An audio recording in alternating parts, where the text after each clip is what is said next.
Hey y'all. Ooh. Hi. Oh. So, we got Holodeck Records here. This is the first time the Music Business Performance and Technology Department at ACC here has had a record label come speak. And I couldn't think of a better one than Holodeck, who've been making incredible albums for a while, lots of different acts. So, let's hear from Adam and Amber about the ups and downs of starting a label and running it for the past couple years. So, give them a hand. So we're kind of just going to go through and talk about what we do as a record label. Mostly our kind of manufacturing and production, and then so much of what we do is working directly with our artists. So we'll kind of go through all the services that we provide, kind of talk about our day-to-day, how we started, where we would like to see ourselves. And then at the end, we would definitely love to open it up to questions and talk to you guys and see what you all would like to hear from us, or any insights that you guys have for us, because we are 100% self-taught in this industry. So everything that we've done and we've built, we've learned ourselves through experience and through our connections with other people who are doing similar things. So certainly making connections with people who are like-minded or doing things that you are doing is completely crucial to this industry. So yeah, at the end, feel free to ask any questions that you have. Cool. Thank you, Amber. My name's Adam. I originally started the label a while ago. I guess our official founding date that I credited it at is April 29th, 2012. So we've been around for over 7 years now. And I guess going back to where it started was that me and Amber, and along with most of the people you see on these photographs here, we all met going to school together in San Marcos, Texas.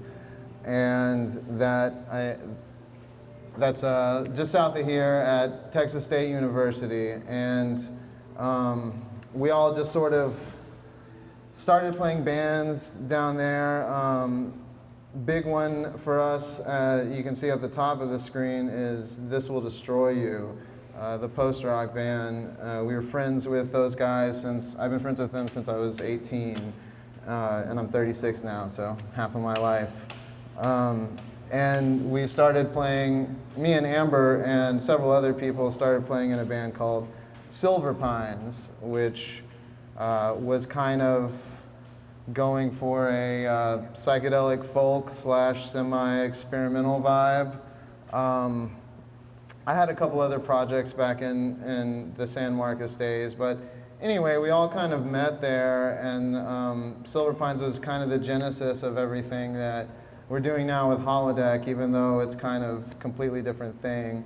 But members of bands like Troller, Survive, 1,000 Foot Whale Claw, Sleepover, Pure X, yeah. We all got our start playing in Silver Pines, and eventually we all kind of graduated from college or dropped out, depending on who you were, and one by one kind of relocated to Austin, and because it's kind of the music hub. And you know, I grew up in Dallas my whole life, and I kind of knew for a while that I was going to move to Austin because I just knew I wanted to do music my whole life. From the time I was maybe like 10 or 11 years old, I wanted to be in a band. I didn't really ever want to do anything else except this. As soon as I turned maybe 14, I started getting into a lot of scenes, little pockets of music, like Warp Records or Thrill Jockey Records, and I say they're pockets, but they're just record labels.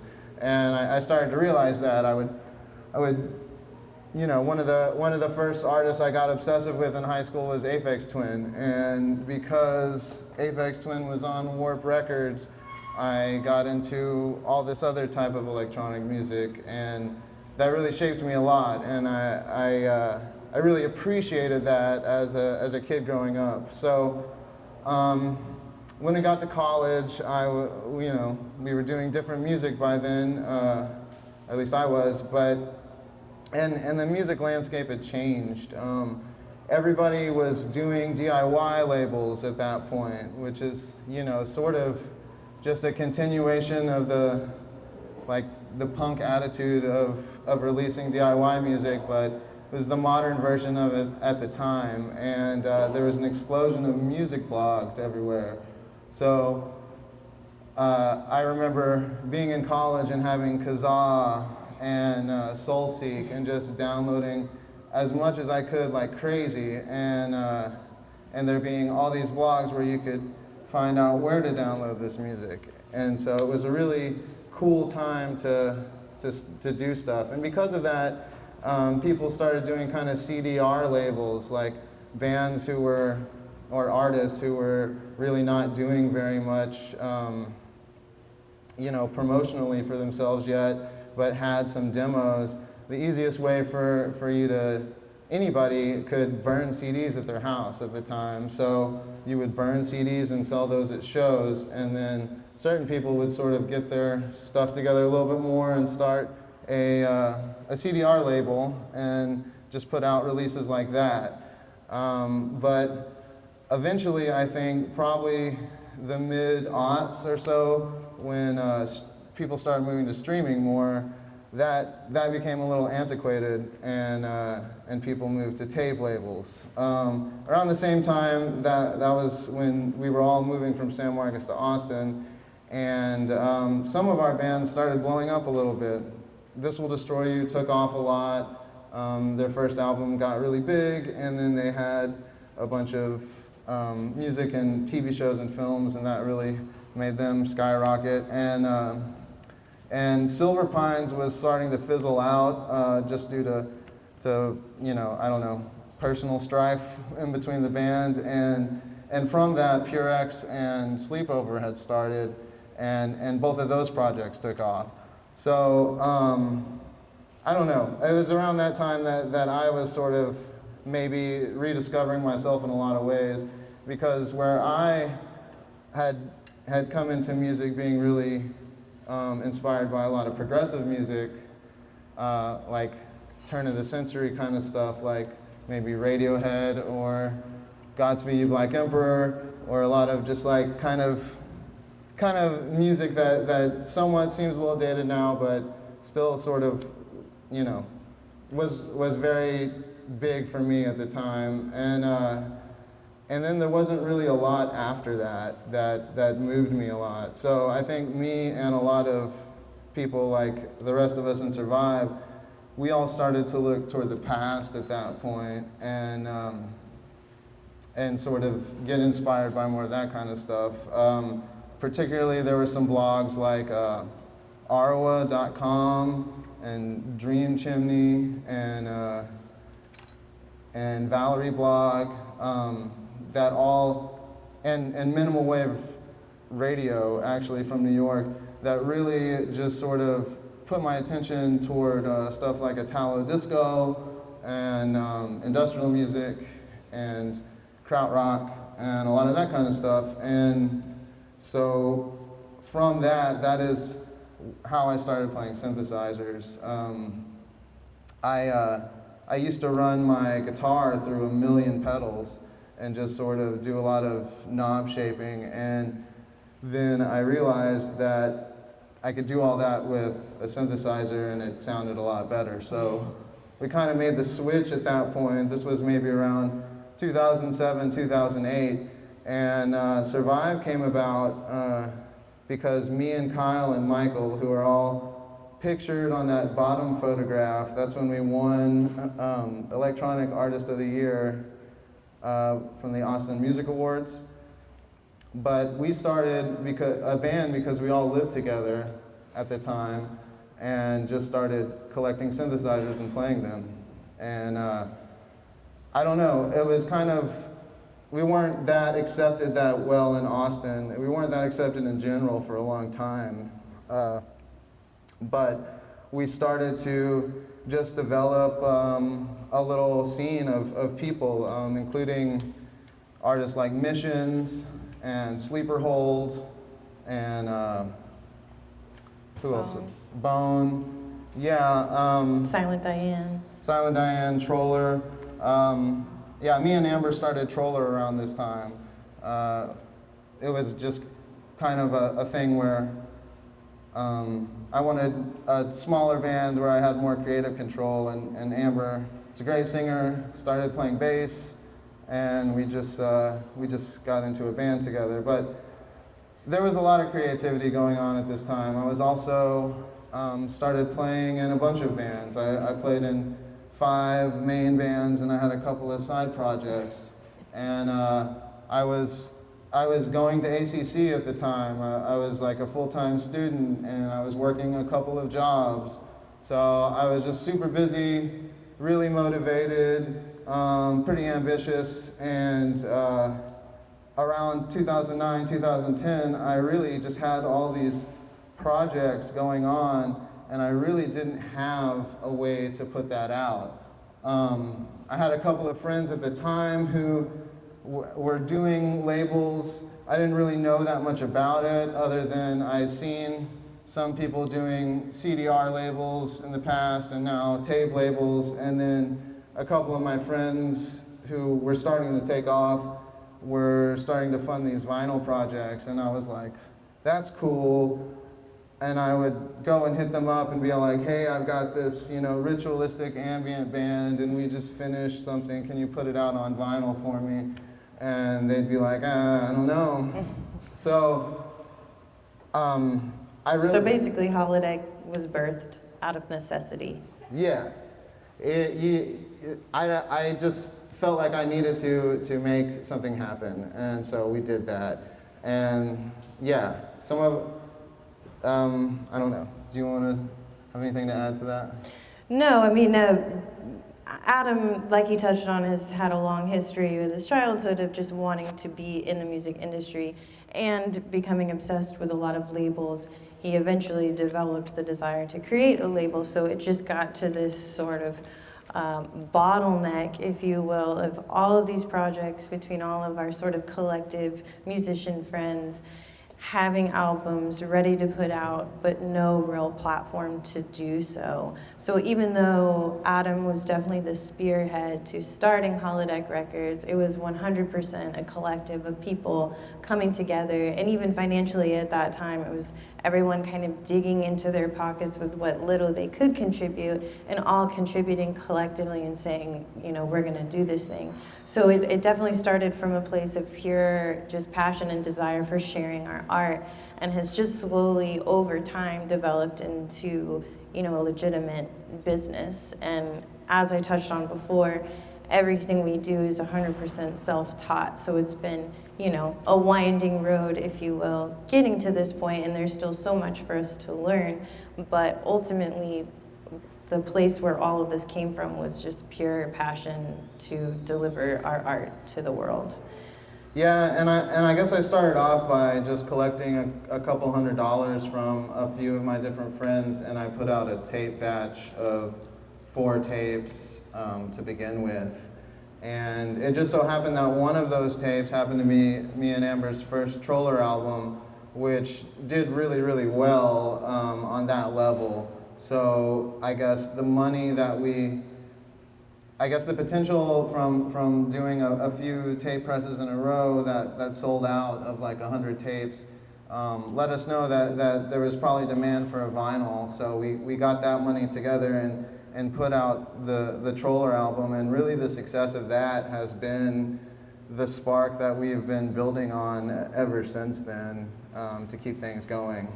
And then a huge turning point for us was a few years ago when Stranger Things came out, and 2 of the members from Survive composed the score. And then all of a sudden, everyone knew about synthesizers and electronic music, and we suddenly had the spotlight that we had never really had before. So that in the beginning, that was definitely, like, the success of Troller was kind of our first little turning point to be like, oh, okay, we can expand beyond just this super limited run of tapes.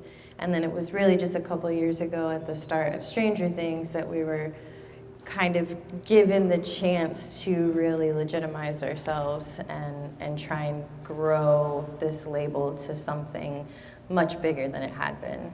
Yeah, we had sort of been steadily growing before that with releases like Bone and Marie Davidson, but that was just sort of a slow, steady uphill climb. And then, you know, a lot of people, the first question they want to ask me about Stranger Things is, how did you guys get that gig? And the reason why we got that gig is because we had some management people at the time, well, they're now our managers. We had some people at the time who were interested in being our managers and were telling us, hey, let us like shop your music around to places. And we said, okay, that's cool. And they were booking shows for us and all that stuff. And they started coming at us with some opportunities here and there. And one of our songs, or a couple of our songs, was featured in this movie called The Guest. I don't know if you've ever seen that before, but it's a pretty good movie. Go check it out. And then the Duffer Brothers, the directors of Stranger Things, saw or heard our music in that film and hit us up and said, hey, we're developing a pilot. Can you submit some demos? And really, that's it. They just sort of liked what we were doing and made it happen. And they didn't take on the whole band, which was a little bit of a, you know, touchy subject at the beginning. They really, this was, and I guess to be fair, at the beginning this was a small pilot project that nobody knew was going to take off, and we had actually done several other kind of stuff, commercial projects like that could have taken off in the same way. And Kyle and Michael were more aggressive about composing and submitting demos for that particular project, and when it came down to signing contracts, they didn't have the budget to take on the whole band. They only wanted those two. And so that's how it happened. And then the show turned out to be this huge cultural event, and I really can't understate how much that affected us, because before then, people would say, what kind of music is it? And I would say, well, it's electronic music. And they would say, do you mean dubstep? Or something like that. And I would say, no, it's not dubstep. And they'd be like, well, what is it like? And I was like, well, I have to say some really backward sounding stuff like, you know, like maybe The Cure except without vocals, or like the instrumental part of a Pink Floyd like song, or, you know, just something like that. And it wasn't really very accurate. But then after Stranger Things, all I have to say is Stranger Things, and people know exactly what that sounds like. It's almost its own genre now. and you know, I mean, Survive, we've been playing shows since 2009, doing a lot of the same material, the same way, and for up until 2016, nobody cared about it. Only people that really liked that kind of music cared about it. We would open for bigger bands and go on tour for bigger bands, and people were bored. They didn't get it. They didn't know how to experience it. And I think that's the biggest change, is that with Stranger Things, people knew how to experience the music after that and didn't need an explanation. They were suddenly like, oh yeah, this is like when I'm watching a cool movie, and those are the sensations I'm supposed to feel from this. And so that's what happened, and after that, life totally changed for everybody. The band, Survive as the band, we got to do a lot of cool stuff. We've been traveled the world. Yeah, we've been traveling the world. We played a lot of really cool events. We've continued to make music and put out records, and people like them more now. And I don't have to do a day job besides Holodeck anymore. So even though, you know, it's like all of life has been a mixed bag of success and setbacks in the music industry, but the biggest thing I can take away from all this is that, success is really arbitrary. We've been confidently doing what we believed in the whole time, and the fact that there was a big break for some random reason is the only reason why people like it now, on a mass scale, and that is pretty much how it happens every time something blows up. So that's just the reality of life. I don't think that people who aren't making money at music aren't talented, and I don't think that people who are either. I have played really, really big festivals and seen some, really big names, actually aren't as talented as you think they are when you see them sound checking and having problems that most basic musicians can know how to solve. So that's just the reality of life. I guess we can probably move on now. Yes. Yeah. So now we're just going to go on and talk about what we do as a label, and there's so much to it, so we'll definitely elaborate on some things and kind of glaze over others, but the kind of takeaway is that there is just a myriad of things that we're doing constantly and that changes day to day. And we do have some outside help in a couple of different specific departments, but for the most part, it's Adam and I doing 100% of everything. So as you can imagine, as we go through all of these talking points, it's a lot of work for two people.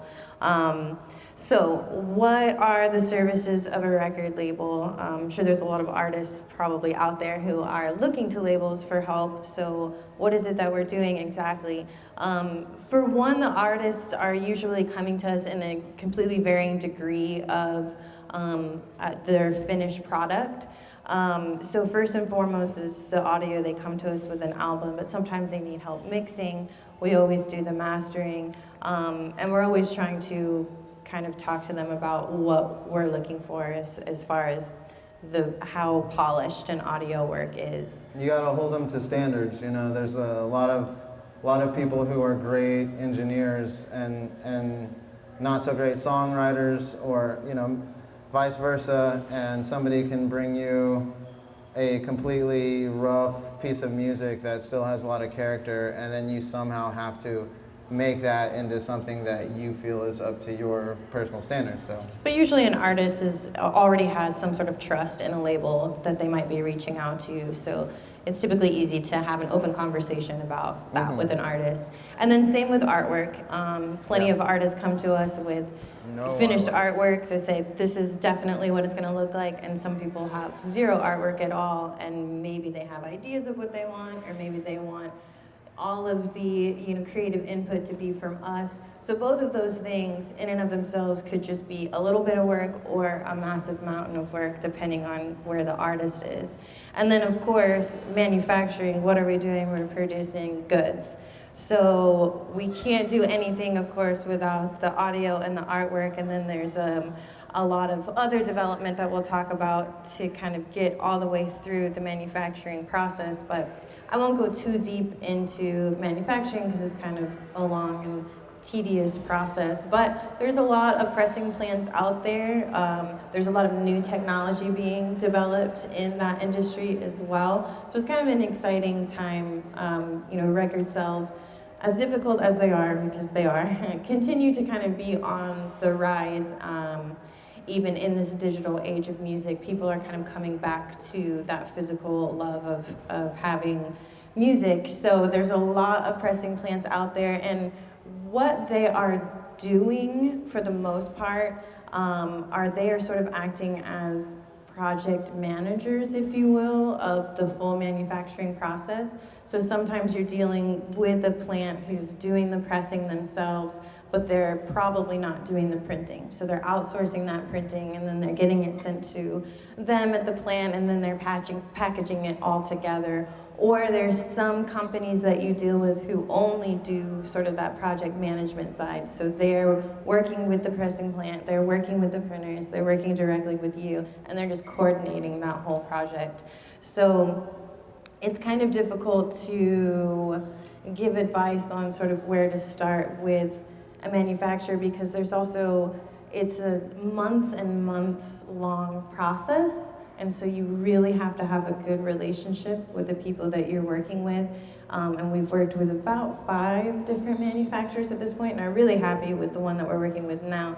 But it's almost, not exclusively, but a big part of why we like working with them and why we will continue working with them is because they have amazing customer service.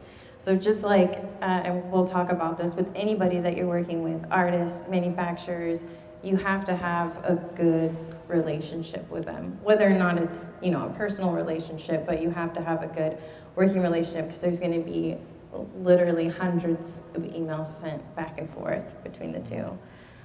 Do you want to start talking about? Sure. Yeah. Well, and then next is distribution, and I guess that is how you go about getting your music out to the world. You want to find yourself wholesale distribution. And this one's pretty crucial with getting your goods out there. Yeah, I think a big important thing is that people kind of see that your record is in stores or see the album cover multiple places. All the streaming sites. Yeah. It's like if people don't see that, if they can't easily go out there and find your music, whether it's physical or digital, then in their eyes you're not kind of legitimate. So, I mean, distribution is just like an extension of wholesale, basically. I do wholesale market to individual record stores. In fact, that's a deeper level of things that you need to do to maintain a good distribution. But distributors are the step above that, where they supply all of the record stores. And so if you are a record store owner and you have a lot of individual labels hitting you up trying to sell you stuff, that can become confusing. So the whole step within that industry, or the whole step within the music industry of distribution is just to make it so that if you own a record store, you only buy from a few vendors instead of thousands. And then they'll hone in on their selection that they have. They have a new stuff out each week, and then you as a record store person picks that up. And so you want to have a good relationship with your distributor so that they are pushing your records to the record stores. And representing you as a whole, we feel pretty good currently about the distributors that we work with because we feel like they are representing Holodeck Records as a whole, whereas before we've had distributors who are maybe focusing in on 1 or 2 artists that they know might sell, but then sort of our other artists were being overlooked.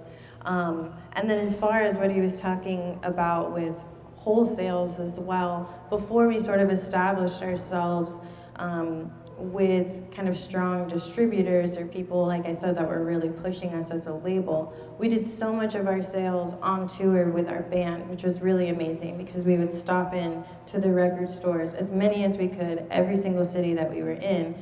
We would play a show super late at night, you know, get to wherever we were staying at 3 in the morning, whether or not I was sleeping on a floor or we had, you know, a couch or a bed, which would be magical, and then we'd get up, you know, at the crack of dawn and go hit all the record stores. Well, they didn't really open till like 10 or 11. So when they opened, we were the first ones in, and we would just meet people and sell as many records as we could, or do it on consignment before we were known, before we had that Stranger Things hashtag to drop. People didn't know who we are, but they might be willing to take a chance on us, so we would do consignment.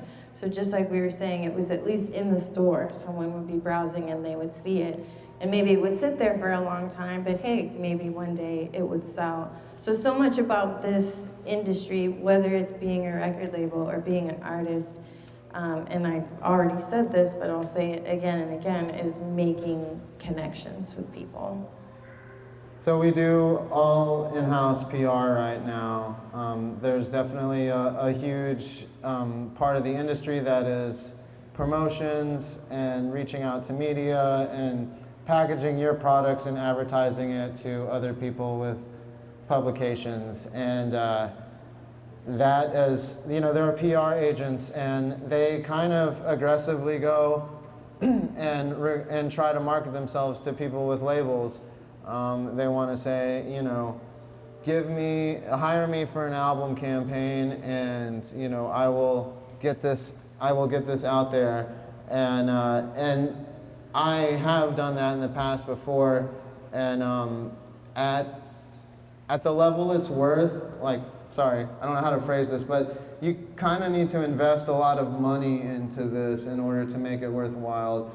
In my experience, if you're hiring a sort of entry-level PR person, which is going to be like $500 a month per album campaign. So if you maybe have a 4-month album campaign and you drop a few $1,000s on PR from it, unless you are actually selling a whole lot of records, you're not going to make that money back. So I've had to learn the hard way that it's really better for you, as if you are starting the label, to make those media connections and keep them and use them so that you don't have to hire somebody else to do it, because it's super expensive, and a lot of times they can't necessarily even deliver. Like if you spend all that money, and they'll tell you this up front, if you hire somebody for a PR campaign, that doesn't mean they can land you any premieres, any interviews, any features, nothing. Like they will show this to people that they know, but they can't guarantee you that your stuff is going to get written about. So it's all just social networking. It's just like, I've met a lot of people in New York that are kind of just like me. They just happen to know people, and they will reach out to small labels and say, hey, I'm a PR agent now. Sign up, and I'll tell my friends about you. So that's really kind of what it is. Which is difficult too, because it's super crucial that you're promoting yourself. But again, it's kind of a trade-off. When you're at the level that we are, most independent labels or independent artists, your bottom line is everything. So you really have to kind of take on everything you possibly can yourself. So A&R, this is something we've been moving into more now, because in the beginning, like Adam was saying, there were so many of us in this big, huge collective that had all of these projects, that had all of these albums. So for the first several years, it was kind of like we basically didn't even have to look for new projects. They were just always there. And you know, like I said, it takes a long time from beginning to end to get them out, so we just constantly had this backlog of projects and albums that we were putting out. And now, as we're sort of growing, we are finding that we're really focusing more in on not just artist development once they come to us, but just really trying to seek out those next new artists. And we've always sort of seen ourselves as, you know, a first kind of stepping stone for artists. So some people we do kind of talk to about working on multiple albums, but for the most part, we're kind of just trying to be that first home, the sort of introductory label for artists to get their start. So we've put a lot more focus on trying to find artists that are really serious about what they're doing, who want to do this as their career, and who are just as enthusiastic as we are about their growth and development. Then we do things like fulfillment, which is simply, you know, packing things up and sending them out to customers. So besides doing wholesales and distribution sales, we're selling directly to customers, both on Bandcamp and our website. So there's a lot of time that we have to dedicate to just shipping. Yeah, I mean, I don't have like a normal living room. My living room is the Holodeck warehouse, so it's filled with thousands of records. And at least once a week, if I'm being good, twice a week, I'll sit down and ship stuff out, and shipping is needed every single week. And a lot of record labels hire fulfillment companies where they get a majority of their stock shipped to some other warehouse, and some other crew of people ship out their individual orders or their bulk orders or whatever. But that also costs money. So we don't necessarily have money to do that. I can do it myself. I do, and that helps us, you know, stay more efficient. But again, it's always a trade-off. So the time that we're spending doing shipping and working in the warehouse is time spent away from all the other things that we should be doing. So it's a constant balancing act. And when we have a hot seller coming out, and, you know, release day is coming up, and I know that I have a couple hundred units I have to ship out within the course of a few days or something like that, that is a huge job, and it does take up a lot of my time periodically. Most of the time it's more of a manageable size of stuff where it takes me a few hours per week, but there, you know, when we're doing our job right, it's a taxing job, and if it gets to be something where you actually don't have enough time to fulfill your own orders, then you're doing really well, and that's a good thing. So accounting and legal services, I actually have another slide, so I'll kind of glaze over those. But some of the other things that we do, we kind of do some light artist management, not technically in the job description necessarily of a record label, but like I said, we're working with a lot of times brand new artists, and we're having to help develop them. And the more that they're getting out there and doing things like live booking, which is also on here, so getting artists out on tour, playing shows, getting in front of audiences, all that's completely crucial to being heard and subsequently selling records. So we used to do a lot more booking than we do now, only because we just don't have the time to do as much of it as we used to do, because it does take up a lot of time. Both managers and booking agents, I mean, those are full-time jobs in and of themselves. So we do as much as we can, but also try and teach our artists to do those things for themselves. And more so now, we're really trying to, once again, make more connections with people so that we have more contacts in management and more contacts in booking agencies that know us personally, know the type of artists that we're developing, and then want to take on those artists. But no, a lot of times those relationships are somewhat organic, so it takes an artist getting out there and hustling as much as they can to be seen by these people, because those people put in so much time for their artists, and they don't make money unless the artist is making money. So they really want to take on somebody that they know is really serious about doing this. And then same with video production as well. So not, sadly, something built into our budgets, because oftentimes those budgets can outweigh that of the production budgets themselves. So production budgets for the LPs. Right. So when we first started kind of really taking on video productions, we maybe got a little too excited and dumped a little too much money into them, but we're really proud of the output that we've created from that. But we've kind of had to dial that back over time, again, just keeping that bottom line in mind and finding that balance of, you know, what can we put in versus what is our return. I think that part of it was that Troller and 1,000 Foot Whale Claw, we both sort of took it upon ourselves as bands to make videos when we first came out, and because they're my bands, people associated that as like a holodeck thing. But I tell all the artists, you know, up front that we're not gonna, I mean, now, we have in the past funded videos, but now I tell artists, I cannot fund your video. If you want to make a video, that's great, and I will help you produce it, as in, I know a lot of filmmakers to connect you with, and I can help you creatively shape into a music video and even help you like plan shoots and all that kind of stuff. But I can't fund the video because video production gets into huge, like she said. But everybody loves music videos. So I do highly recommend for all those artists out there, make a music video, because people love them. Yeah, people love them, but they don't have to be big budget. They don't, but know that you're making art, and it's not something that is actually going to make your album sell a whole lot more. People are kind of have like shorter attention spans these days, so they consume videos and process them and move on to the next one really fast. And a lot of sort of, you know, maybe not.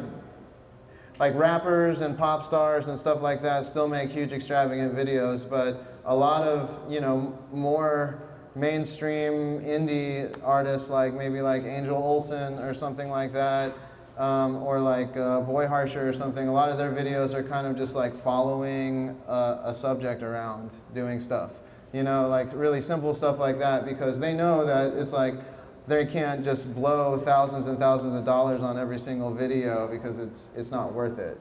But people like to actually watch the artists pretending to perform, so it's fun.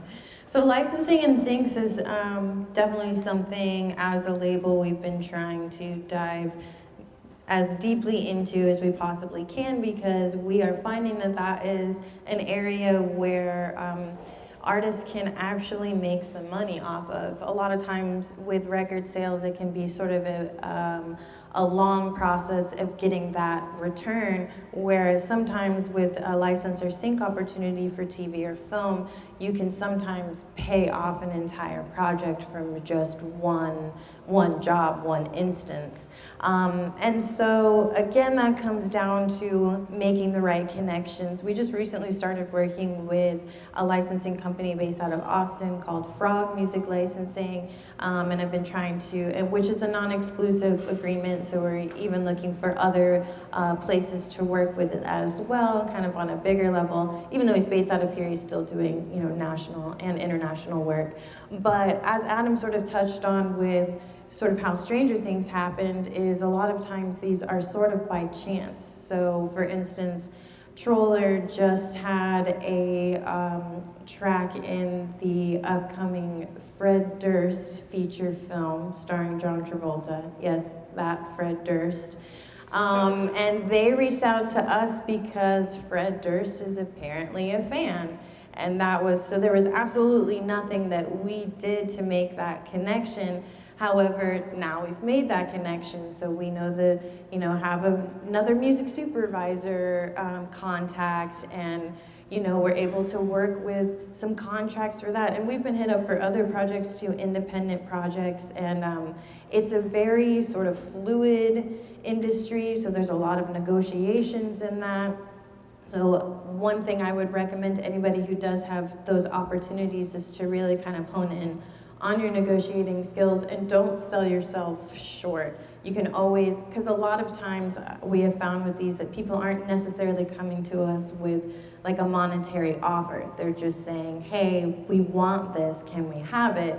And then it's sort of, the ball is relatively in your court to sort of start that conversation. There are a lot of licensing companies who their only purpose is to place music for their clients in films, advertisements, and TV shows. And that's cool too. I would highly recommend trying to work with as many people as you can. Just make sure that you're not working with somebody who is asking you to do an exclusive deal where you can only license your material through them for TV and film, unless you have a lot of confidence. Yeah, unless in what they can they're do like for a you. really big, powerful company that's going to be your main thing and going to make you money. You don't want somebody, and there are a lot of people who might ask you to do this if they want to take you on. But again, all of these different facets of the industry are just people that you have to kind of meet through doing stuff. Like all of these, any licensing company that I've talked to, they've either come and approached me about it, or I've met them backstage at a festival or something like that. So it's really important just to be talking. Just to be talking to everybody you can who is interested in you, hearing what they have to say, hearing their spiel. A lot of times people will spiel at you if you have a label. Listen to it, take it with a grain of salt, be polite to everybody, but also, you know, have confidence in yourself and stand up, negotiate, that kind of thing. And we'll glaze over publishing. Publishing is not something that we do as a record label. Some record labels do that. Some record labels will connect you with a publisher. Kind of the same advice that he just gave about working with a publisher is that we would recommend, if you are going to work with a publisher, that it's going to be with somebody who really is convincing you that they're going to go out and push your material, because publishing rights are kind of like the main ownership rights. So because we operate at the level that we operate, those are rights that for now we leave in the hands of the artist. And because it's a world too that we just haven't really dove into. So it's too new to us. There's too many unknowns for us to kind of take that on at this point. Yeah, I mean, publishing counts for half of your creative property, and so if you are giving that to somebody as an artist, only do that if you are confident that they are going to work for it. And because I am too busy for that and don't have the skills, I am not asking my artist to give me that right now. So what does our relationship look like with our artists kind of on paper? So there's a couple of different approaches that labels will take, and what we do, again, being kind of at the small level that we are, is we split down the middle our net profits with our artists. So once we've recouped all of the expenses that we're putting into the physical production of these goods, then we start to split everything. Some of the bigger independent labels will do a royalty share, so it'll be a percentage based off of sales. So they're not necessarily accounting for recouping all of their costs. They're simply giving you a percentage royalty based off of whatever sales you have. And a lot of times in that system, you'll see like an advance maybe, so that the artist is getting a little bit of money up front, and then taking, seeing those trickles of percentages come in through their royalty checks. And then we put on here benefits of signing versus unsigned. I don't know if you wanted to elaborate. Yeah, on I guess, that. I think there's a lot of stuff about the music industry is obviously changing a lot. I mean, just in my lifetime, it's changed a whole lot, and I'm sure it'll continue to do that. And there's a whole lot of stuff about the music industry that is kind of antiquated infrastructure and slowly going by the wayside. I mean, Bandcamp, I don't know if y'all are hip to Bandcamp, but you should be if you're not.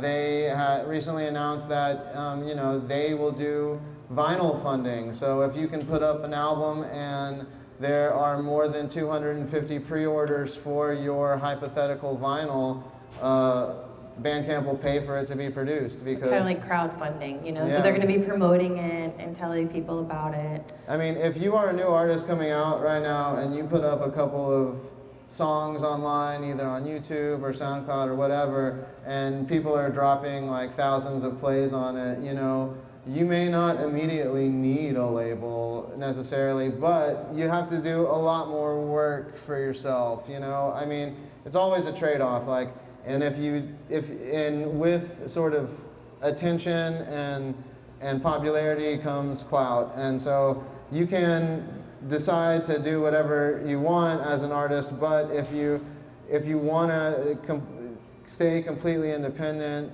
then It's possible. Yeah. There's a lot of artists who independently put out their own music. So it's kind of, if that's you, if you're trying to decide if that's what you want to do or you're looking for a label, you need to really be asking yourself, what is this label going to be doing for me?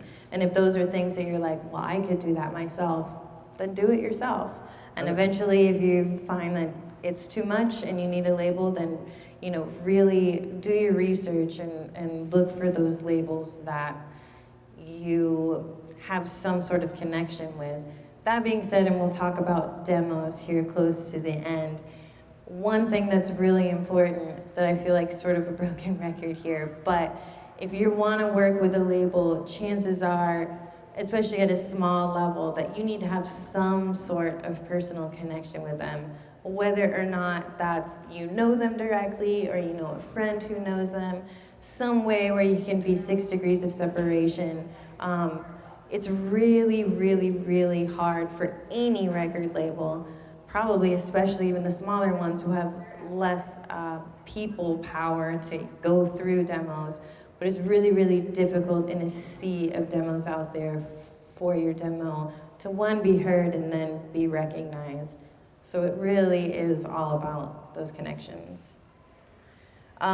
So I'll kind of go through these quickly because the legal services and accounting services are like whole, talks in and of themselves. But this, especially on the legal side, kind of since the Stranger Things boom, is really something that we've had to reform. So before that, we were kind of all handshake deals, which worked out fine. We were working with a lot of our friends. We were working on a pretty small level. But then we began to find as maybe we were running out of records or opportunities were coming our way, whether it was for licensing or sync opportunities, that all of a sudden we realized we didn't have any legal rights because the artist had those rights. So we, at that point, we're like, okay, time to get a lawyer. And then the legal fees come in. So legal fees are usually quite high, but when you get to a point where you're really needing to legitimize things, they become crucial. So now we do contracts with all of our artists, and these change from artist to artist. There's sort of a standard template that will start discussions with an artist, but everyone's different, and you kind of negotiate back and forth until everyone's happy. And then things that you just need to be aware of as an artist are intellectual property rights. So for instance, way back in the beginning, we had a release that we were going to be putting out that we didn't realize had a huge sample in it of somebody else's music that then we were trying to put out, and we were not allowed to put out that music. So know your rights, both your rights and others' rights. And other things that we help artists with are just establishing themselves as an entity. So if you're going to be taking yourself seriously as an artist, whether it's a musician or any sort of profession in the art world, it's important that you start to establish that entity of you as the artist separate from you as your normal everyday person. So whether or not that's opening a bank account, getting a DBA, even just small things where you can keep track of the artist you and separate from the personal you. I mean, and if you have a label, you should be establishing an entity as well. Of course. Yeah, so that's always something you should, if you're not doing that and you're trying to push yourself as a brand, you should think about that and get it done soon. Then we have all of our artists register with PROs, so performing rights organizations, whether or not that's BMI or ASCAP. People have their preferences either way, but they have to register these works that they do so that they can in turn get paid royalties for those, which, at a small level, royalties are usually pretty small, but all of these things are sort of safeguards and foundations being set for the hope of, rising to higher levels, of course. Then trademarks and copyrights, if you have a band, you have a band name, go out there and get it trademarked. Somebody else might have already done that, and it's important to go through the registry and understand that process. Same with copyrights too. Any form of art that you're creating and putting out there, whether it's music or a painting, get that legally copyrighted so that in all facets, in any way, shape, or form, you can prove that all of those your intellectual property is indeed yours. And then we're always just trying to connect people with resources. Like I said, legal fees are often, they skyrocket very quickly.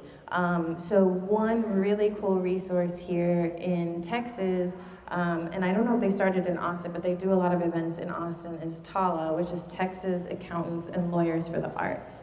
And they basically offer free legal services. You do pay a membership fee, and that's based off of your income, but then you have access to free legal services annually for them as a single entity. So as a business, that's not something that we have access to, but we can refer our artists to, where they can go over contracts with a lawyer free of charge. And they have, and along with the Austin Music Foundation and TALA, they have all sorts of events all the time, just giving the artist as much knowledge as possible to conduct business, if you will, and conduct it smartly. And then HAM, it's not really legal, but for those of you who don't know about HAM, Health Alliance for Austin Musician, that is basically health care for Austin musicians. And a lot of times it's free, again, it's based off of your income. It's a really hot commodity these days, so when open enrollment starts, you gotta go right away. But it's an amazing, amazing resource for artists in Austin. Yeah, you should definitely do it. And I've had a couple years where I was actually made too much to qualify for it, which was a bummer, but... Oh, boo-hoo. But, well, I mean, it's paying for health insurance sucks, and so it's if you're any help you can get. Yeah, take if it. you're just a single person, an adult, it's like, you know, who's healthy, you're gonna get charged a lot. I mean, I don't know. It's probably everybody gets charged a lot, but yeah. Right now, you know, you can, if you get in early, you can get ham to take care of your healthcare coverage, and that's awesome. So. And I don't remember the exact qualifications that are right now, but it's like you have to have a show each quarter or something? It was You know, fast. it's pretty loose. Yeah. You basically just have to prove in one way or another that you have an active band. So they want things like a website, or you list shows, just some way that you can show that you're a working musician in Austin. They're not looking at any sort of pay stubs or anything like that.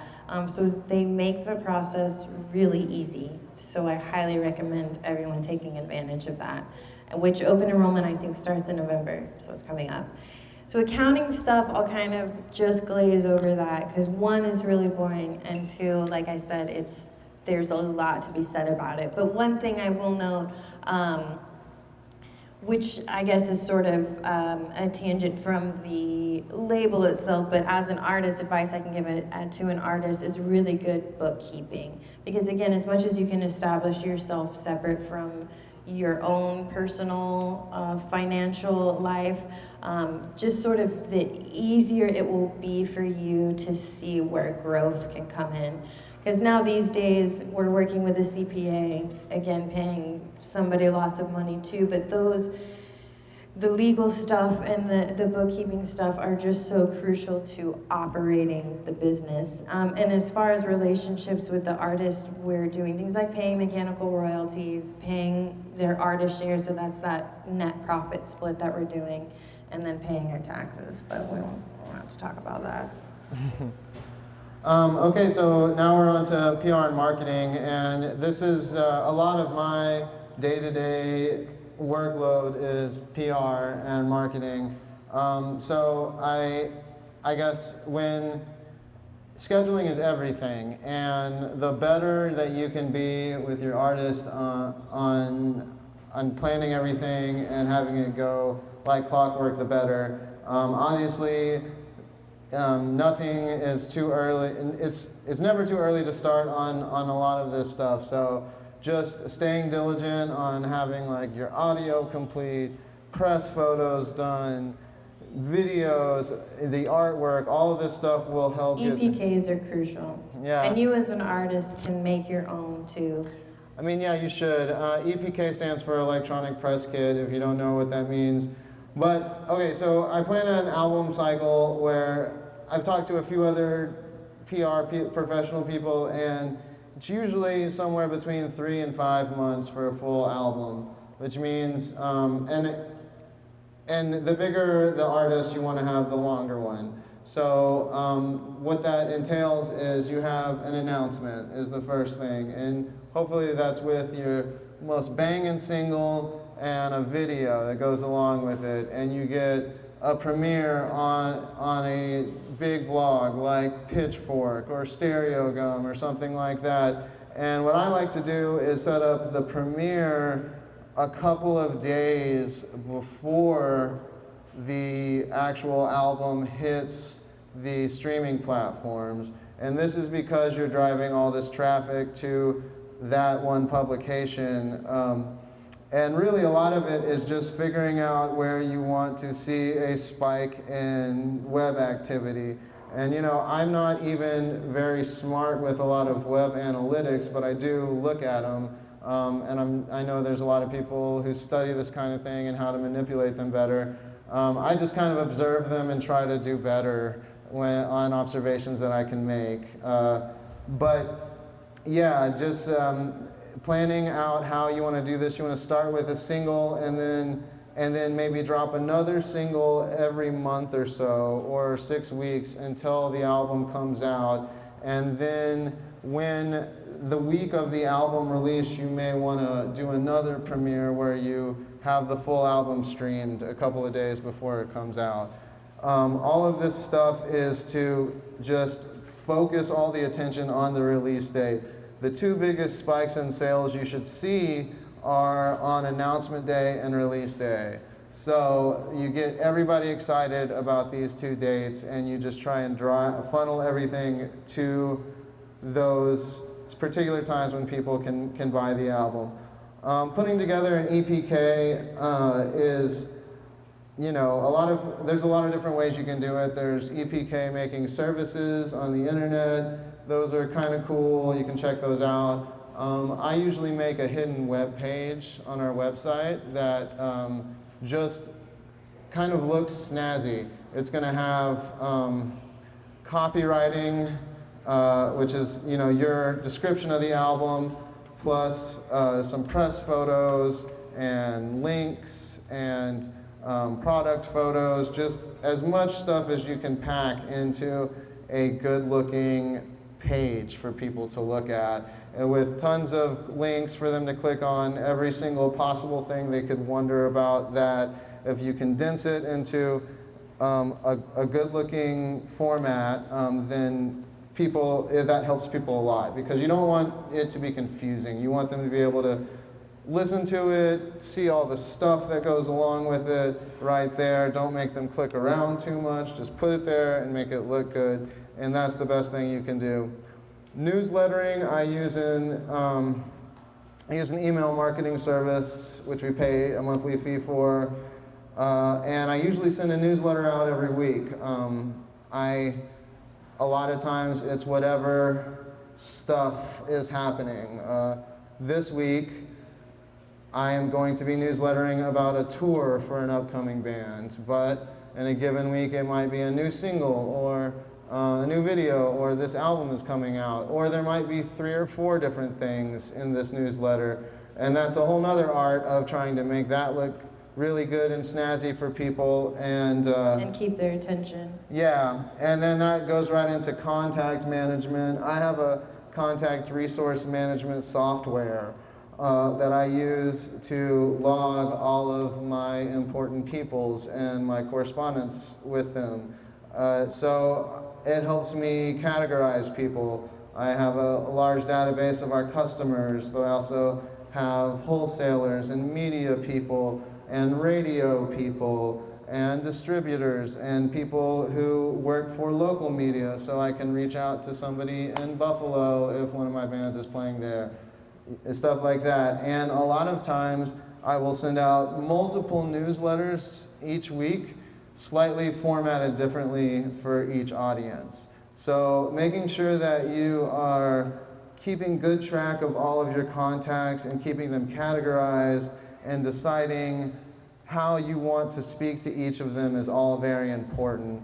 I also, by that same token, I make tons of EPKs. Like, I'll have, a lot of it is similar information but formatted differently depending on who I'm speaking to. For instance, there's a thing called an ISRC code that goes along with every song, and if I'm marketing toward a radio person and I'm just trying to give them access to a new single that I want them to play on the radio, they need that ISRC code. But anybody else doesn't really care about it that much. So just making sure you're formatting the stuff in a certain way, you know, not giving download codes to customers, but if you are trying to market to a media person, click here to download this or whatever. And I also have different tiers, like maybe I'm reaching out to new media that I don't necessarily trust completely yet, so I'm just going to give them a taste of the album and not the whole thing. But if it's one of my regular media people, I'll just give them full access to everything. So everybody does it differently. I have my ways.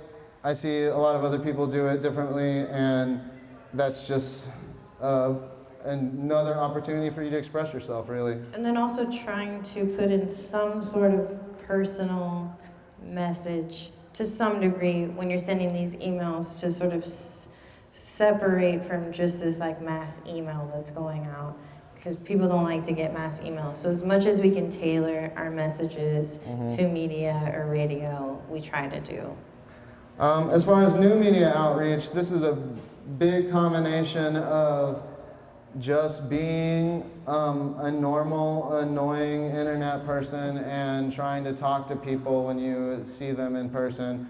Luckily, I did about 10 years of DIY tour booking from like 2006 to 2016, and since then I've had professional bookers, but doing all of that DIY touring really got me in touch with a lot of people everywhere geographically, and really helped me meet not only bookers but journalists, and just going to the shows and talking to everybody that's like interested in chatting you up and just sort of seeing what their deal is. A lot of times they'll tell you, I'm with this place, I do that, and then you just kind of keep in touch with them the best you can. I definitely lose track of people, or sometimes people remember me and I don't remember them, but you do the best you can.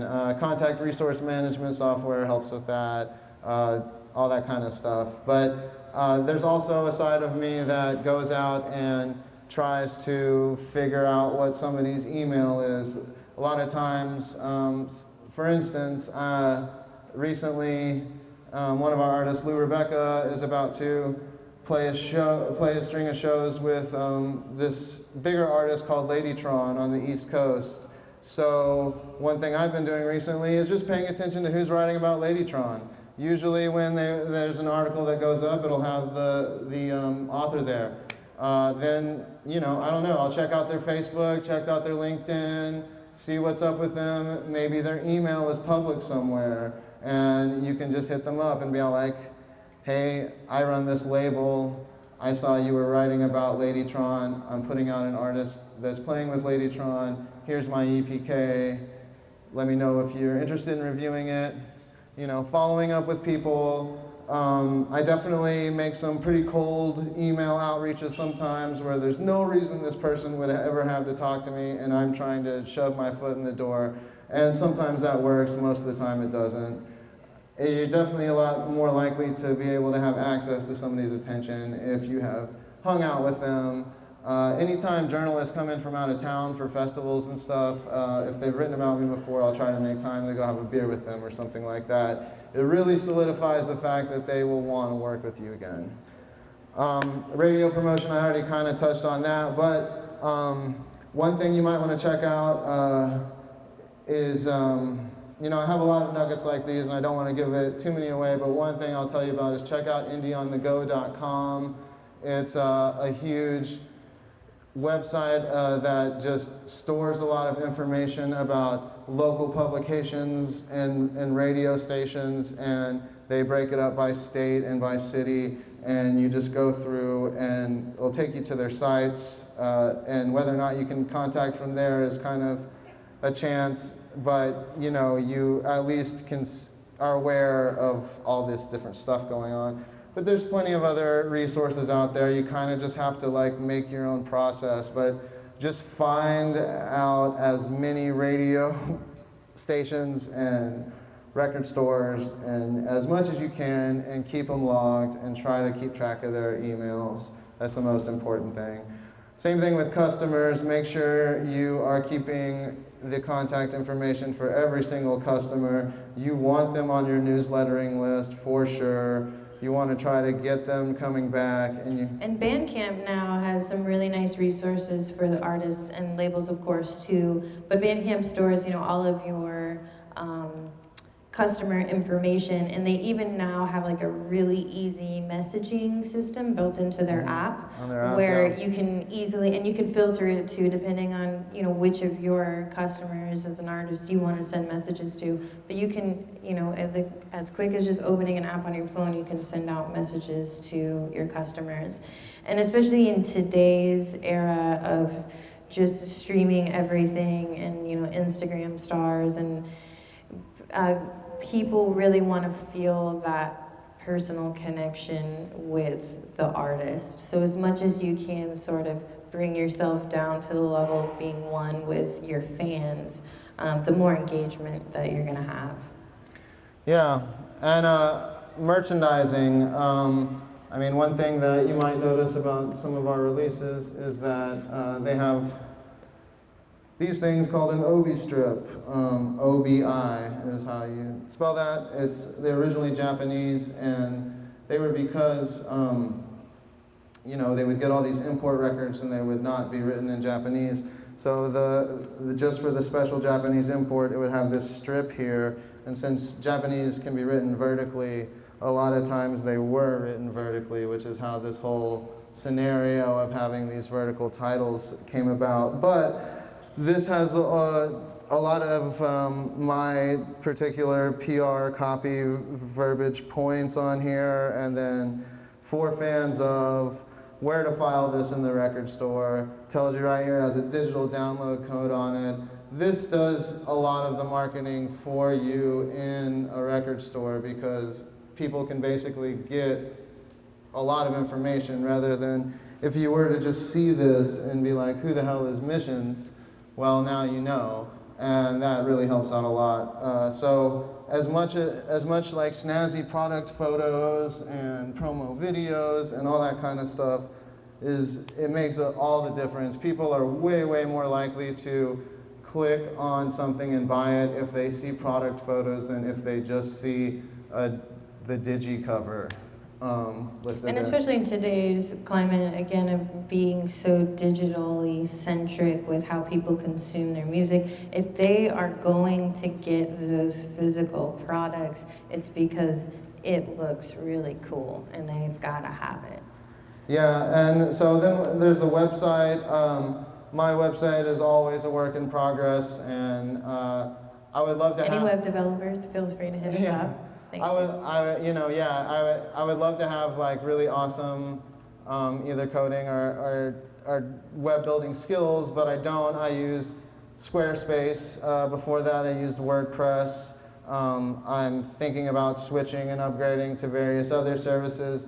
There's a lot out there. They all have their pros and cons. You can just sort of like look at those and sort of decide for yourself, whatever you feel comfortable. But yeah, having a good website is really important. Making it usable is really important. That's definitely an ongoing thing that we try to develop. So for production, I am going to kind of just quickly go through that, even though it's such a huge part of what we do, because this is what we're doing. We're creating these physical goods. But it's kind of a little more on the boring side of what we do. Plus, I think we're kind of running out of time a little bit. But so I touched a little bit on the infrastructure of working with these manufacturers, and that they're kind of a lot of times reaching out to different entities and pulling everyone together. And because of that, because there's a lot of hands at play, scheduling and deadlines are all really, really, really important, because it's a project that you're doing over the course of sometimes many months, and every milestone that you don't hit on time is going to have a domino effect on everything else. So that's where things like project management software, or just having a team where you guys are all really having deadlines as your number one focus, are really important, because we've had a lot of issues with that in the past. And it can take 3 to 6 months just to get the records manufactured. And sometimes it's completely varying. For instance, right now we're dealing with an issue where we placed 2 vinyl projects from the same manufacturer basically at about the same time, where one of them we received over a month ago and the other one we're still waiting on completing from the plant. So there's just a lot of factors at play, so a lot of communication and giving yourself as much cushion as possible.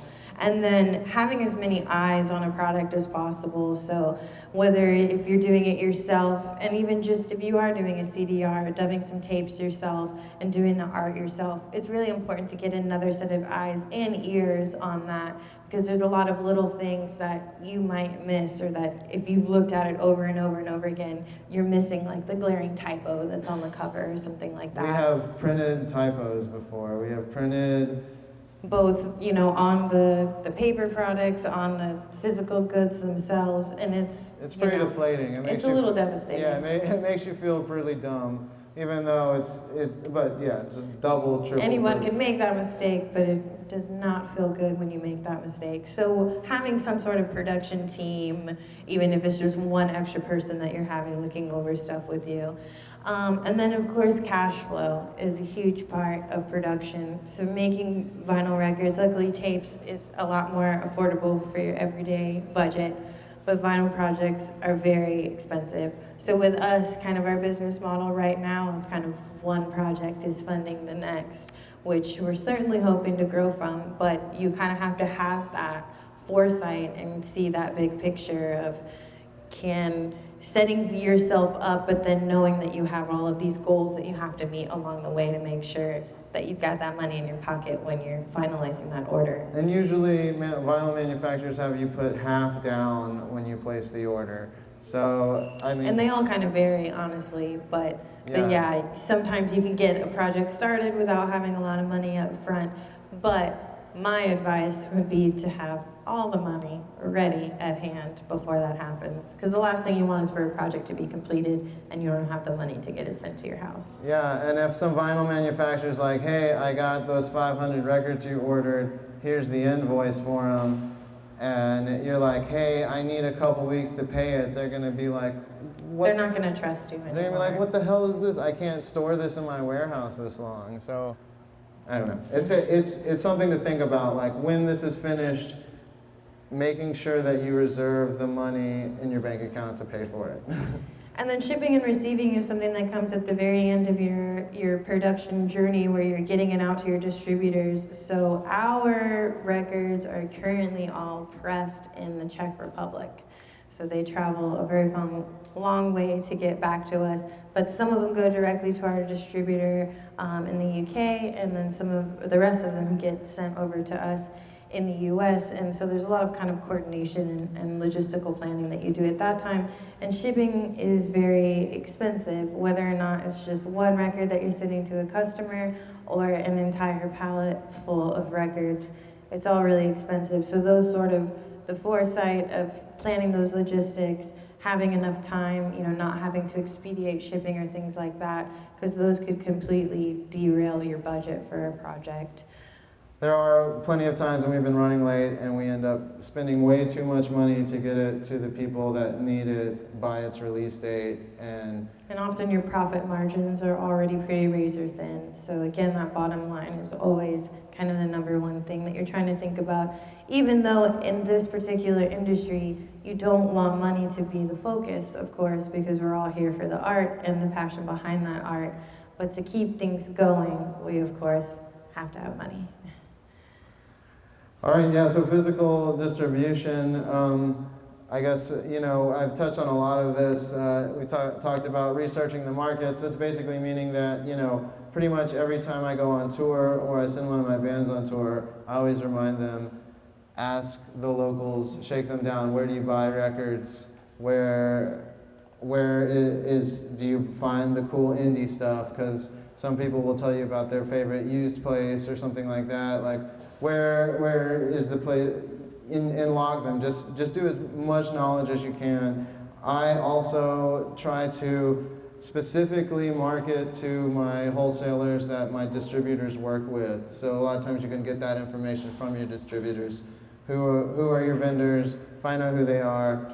And a lot of times too, they want to know tours that your artists are going on. Because if we've got an artist going on a full-blown month-long East Coast tour or West Coast tour, they're going to be focusing in on those markets. Mm-hmm. And then wholesale marketing, I already kind of told you about that. Usually I will try not to blast, Joe Blow who owns a record store in some random town, as much as I blast my media people, only when I have the physical goods that in hand that I'm trying to give to them. I'll just show them hey, buy this new Missions record, it's really cool. And that's just all part of the process. I'm usually bugging people every day about something or another.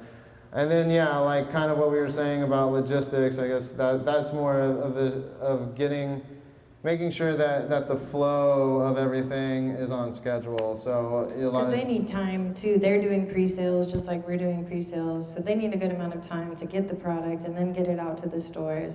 Because the last thing you want is for a release date to hit and the record's not already in the stores. Yeah.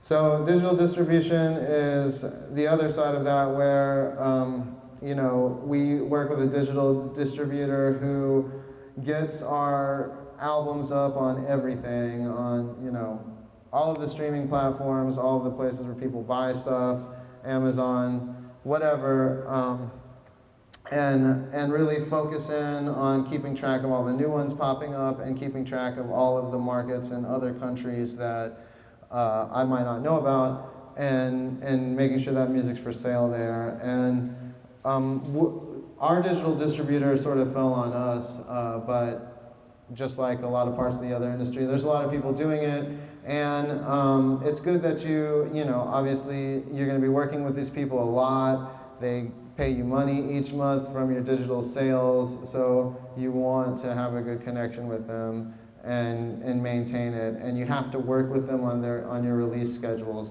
Anytime I have a new single I want to release, I need to tell them about that a few weeks in advance.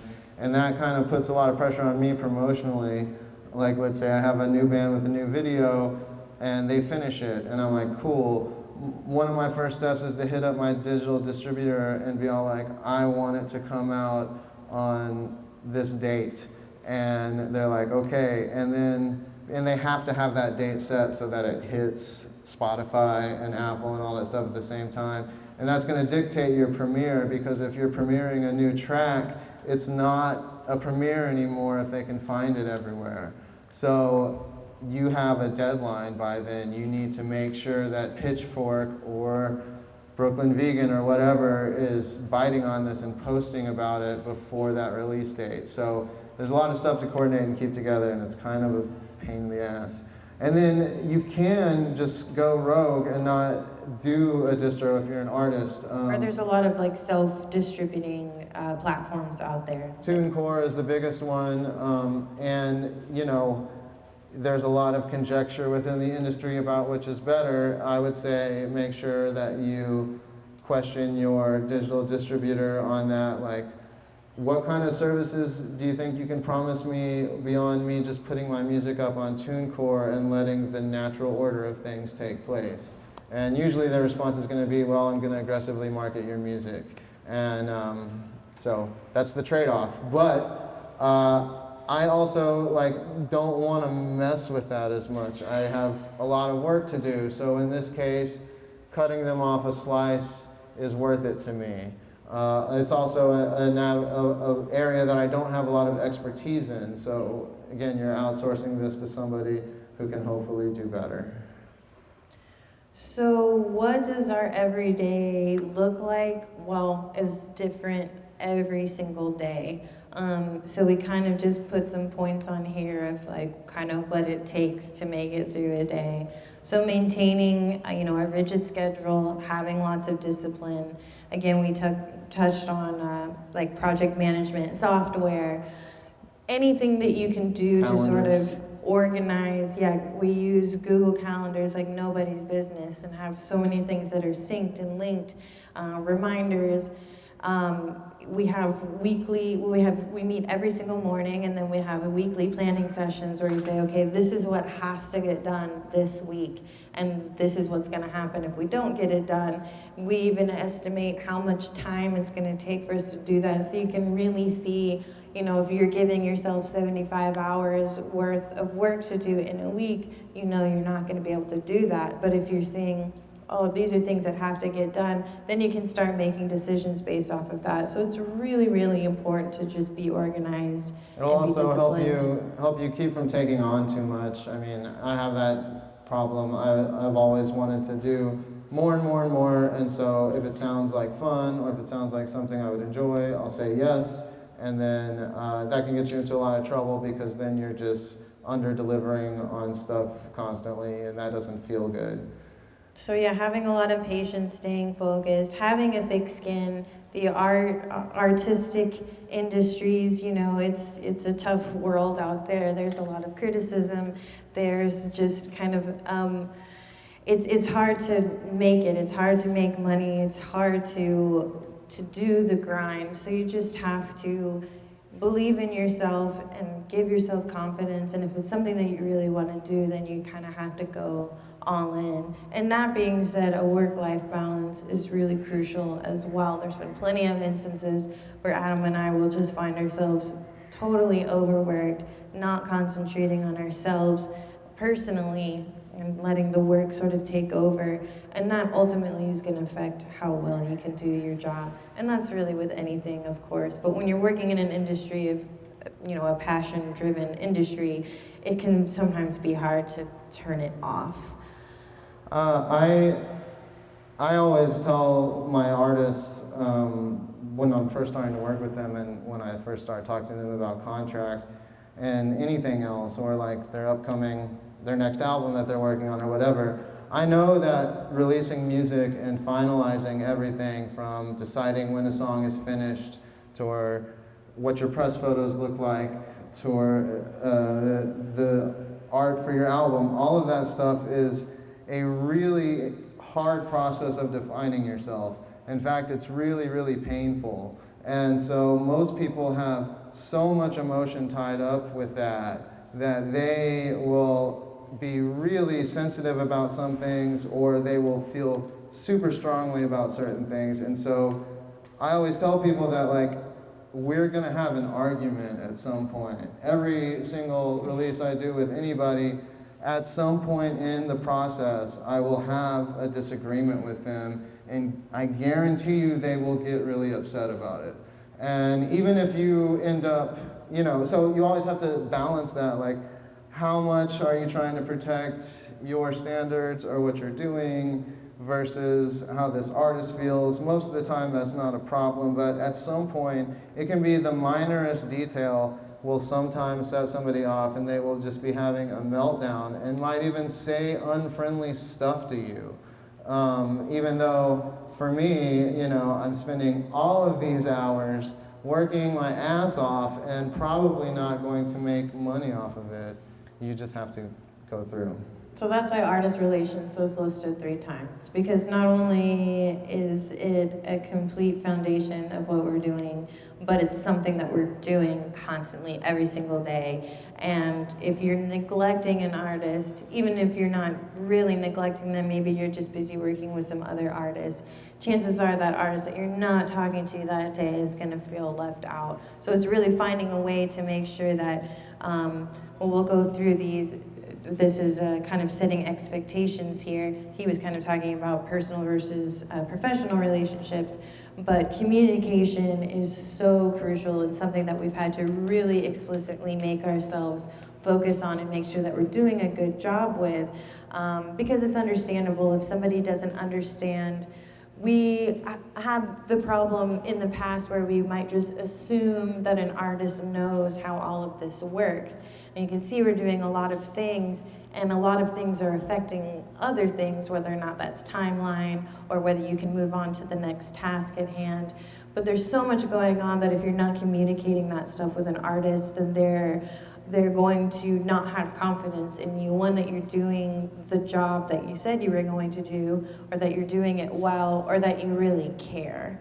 And of course, we're only working with people that we really deeply care about, but we have to make sure that they know that. So communicating, what services we're providing. So all the services that we went through here, stuff that we need to explicitly go through with our artists so they understand what it is that we're doing for them.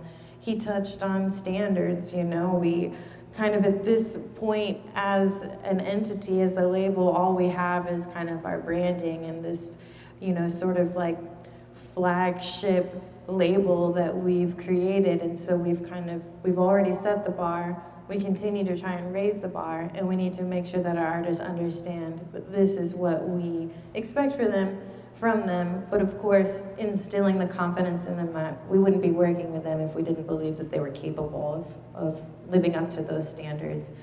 And again, scheduling, even funding cash flow. We try, again, to not make the focus of our relationships, even day-to-day between ourselves, but especially with our artists, about money. But obviously we can't do anything without money. So as transparent as we can be with our artists without putting too much emphasis on money talks, we still have to let them know, we can't do anything until X, Y, Z is met, and usually Z is that money in the pocket.